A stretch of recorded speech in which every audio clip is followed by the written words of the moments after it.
دیارە لای هەمووان ئاشکرایە کە ڕۆژی 14 ڕۆژی جیهانی هۆشیاری بڵاوکردنەوەی هۆشیاریە لەسەر نەخۆشی شەکرە لە جیهاندا. ئێمە ژۆک و هەرێمی کوردستان پێمان خۆش بوو کە هەفتەیەکی هۆشیاریمان هەبێنێک لە ڕۆژەکە خۆی ببینێتەوانێ وەکو ئەو بوو ڕۆژی یەکەم کە پێنجشەممە بوو ئێمە تاوەرەکانی قەیوانمان هەمووی کرد بە لۆگۆی شەکرە بۆ ئەوی هاوڵاتیان زیاتر بخوێنەوەنێ.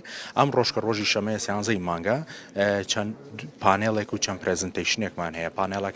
پانێڵی یەکەم لەژێر ناونشانی هەڵسەنگانێکی گشتیەکرێ بۆ نەخۆشی شەکرە لە سلێمانی چکە لە هەڵقشاندایە ئێستا و پانێڵی دوم لەسەر ماکەکانی نەخۆشی شەکرەیە واتە مزاعفاتەکانی واتە نەخۆشیشی ترسناکە کە بە مروری زەمن لەواچە چاوە لە دەست بێ لەوچە کورچیلەت لە دەست بێ لەوچە ئەندامیشی تری جەسەر لە دەست بێ بۆیە هاوڵاتیان پێویستە هۆشیار بن بەرامبەرە بەمە و هەروەها کۆمەڵێ پۆستەر و کۆمەڵێ ستیشنمان ئامادەیە کە سەردانی کەران زانیاری وەرەگرن لەسەر ئەو پۆستەرانی کە ئامادەکراوە لەلایەن مامۆسایان لەلایەن فێرخوازانەوانێ تاکو هەر هۆشیاری بڵاوکەن. وەکو نەخۆشی شەکرە دوو تایپمان هەیە، تایپی یەکمان هەیە و تایپی تومان هەیە.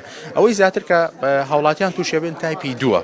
تایپی توش کۆمەڵێ هۆکاری هەیە، کۆمەڵە هینی هەیە، وەکو جگەرە کێشانە، وەکو قەڵەویە، وەکو ڕاضەنەکردنە، وەکو ئیمالکردنە بە کوردەکەی. ئێمە هەدەفمان ئەم چینەیە تێگەرێم ئەم چینەیە کە پێویستە خۆیان هۆشیار بکەن تەندروست بن بۆی بەدوور بن لەو نەخۆشیە.